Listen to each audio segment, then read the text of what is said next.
வணக்கம் நண்பர்களே. இன்று நாம் பார்க்க போகும் ஸ்லோகம் செல்வம் தரும் மந்திரமாக அறியப்படும் கனகதரா ஸ்லோகம். ஸ்லோகம் அங்கம் ஹரே புலகபூஷணமாஸ்ரந்தி யா ஸ்ரீரியதேந்திர புவனேஷ அலமங்கலிஸ்வாம் தாம் சரவதா மம வலலப்திமானசிய லக்ஷ்மீம் ஸ்ரீமந்தியாம் தாது மனிஷீம சஹஜாமு பத்தாம்.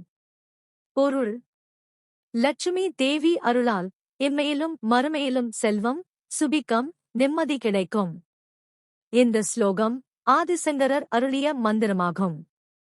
இதனை ஜெபிக்க வேண்டிய நேரம்: தினமும் காலை ஸ்நானம் செய்த பிறகு அல்லது இரவு தூங்குவதற்கு முன் அமைதியான மனநிலையில் 11 முறை அல்லது 21 முறை சொல்லலாம்.